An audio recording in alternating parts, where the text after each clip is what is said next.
الرحمن السلام علیکم ورحمۃ اللہ۔ آج ایک نئے پروگرام میں ہم آپ کے سامنے دوبارہ حاضر ہیں۔ آج کی ویڈیو کا موضوع ہے مجبوری کی حالت میں طلاق دی جائے تو کیا وہ طلاق واقع ہو جاتی کہ نہیں ہوتی ہے۔ اب مجبوری کیا ہے یہ ہم مفتی صاحب سے پوچھیں گے۔ ناظرین، آپ نے ویڈیو کو آخر تک دیکھنا ہے، فقہی مسئلہ ہے، طلاق کا مسئلہ ہے۔ جب تک پوری بات نہیں سمجھیں گے آپ کو بات سمجھ نہیں آئے گی۔ مفتی صاحب السلام علیکم ورحمۃ اللہ۔ وعلیکم السلام ورحمۃ اللہ۔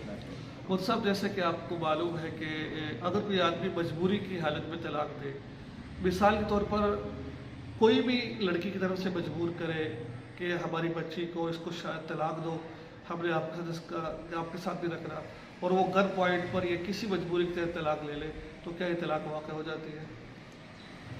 مجبوری عام طور پر ہوتی ہے دو قسم۔ اب یہ دیکھا جائے گا کہ جس شخص کو مجبور کیا جا رہا ہے کہ اسے کس چیز کی دھمکی دی جا رہی ہے، ٹھیک ہے۔ ایک دھمکی ہے کہ اسے جان سے مارنے کی دھمکی دی جا رہی ہے، ٹھیک ہے، یا اس کے کسی جسم کو اس کو ضائع کرنے کی دھمکی دی جا رہی ہے۔ اور دوسرا یہ ہے کہ اسے یہ کہا جا رہا ہے کہ ہم تمہارے اوپر اتنا شدید تشدد کریں گے جس کی وجہ سے تمہارے جسم کا کوئی حصہ وہ ضائع ہو سکتا ہے، لیکن اس طرح کی وہ دھمکی دی جا رہی ہے، ٹھیک ہے نا۔ تو اور پھر جس شخص کو مجبور کیا جا رہا ہے اسے یقین ہے اور غالب گمان ہے کہ اگر میں نے یہ کام نہیں کیا تو میرے ساتھ انہوں نے یہ کام کر دینا ہے، یا تو مجھے قتل کر دیں گے یا دوسری جس چیزوں کی انہوں نے دھمکی دی ہے وہ کام میرے ساتھ کر گزریں گے، ٹھیک ہے۔ تو عام طور پر نا جو مجبور جو شخص ہے اس کے طلاق دینے کی دو صورتیں ہیں، ٹھیک ہے۔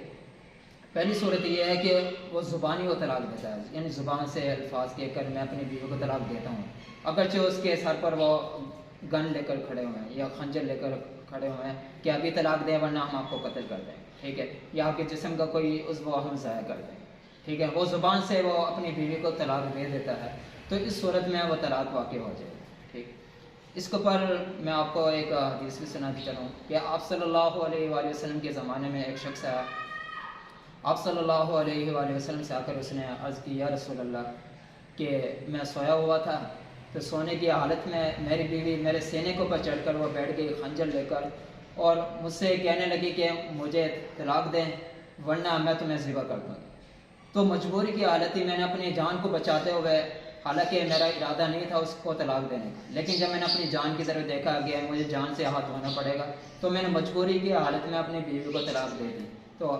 کیا رسول اللہ صلی اللہ علیہ وآلہ وسلم کیا جو میں نے طلاقیں دی ہیں وہ ہو گئی ہیں، وہ واقع ہو گئی ہیں، نافذ ہو گئی ہیں یا نہیں ہوئی؟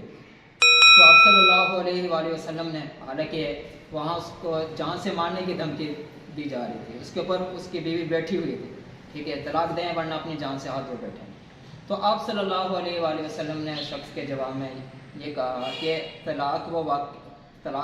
واقع ہو گئی ہیں، طلاق اب وہ واپس نہیں ہو سکتی، یعنی جو آپ نے حالت مجبوری میں اپنی بیوی کو زبان سے جو طلاقیں دی ہیں وہ طلاقیں واقع ہو گئی ہیں، نافذ ہو گئی ہیں، اب اس کا کوئی حل نہیں، ٹھیک ہے۔ اور یہی واقعہ حضرت عبداللہ بن عمر رضی اللہ عنہما، وہ بھی مکرہ کی طلاق، یعنی جس کو مجبور کیا جائے، اور مجبوری کا عالم یہ ہے کہ اس شخص کو یا تو قتل کی دھمکی دی جا رہی ہے، ٹھیک ہے، یا اس کے جسم کا کوئی عضو ضائع کرنے کی دھمکی دی جا رہی ہے، یا اسے ایسی دھمکی دی جا رہی ہے کہ ہم آپ کے اوپر اتنا شدید تشدد کریں گے جو ناقابل برداشت ہوگا، جس کی وجہ سے آپ کے جسم کا کوئی حصہ وہ ضائع ہو جائے گا، ٹھیک ہے، اور جسے ڈرایا دھمکایا جا رہا ہے اسے یقین ہے اور غالب گمان ہے کہ اگر میں نے یہ کام نہیں کیا تو میرے ساتھ ایسا ہو جائے گا، تو اگر یہ شخص زبان سے طلاق دے دیتا ہے تو طلاق واقع ہو جائے گی۔ رہی یہ بات کہ اگر یہ شخص جو تحریری طلاق دیتا ہے تو تحریر میں یہ ہے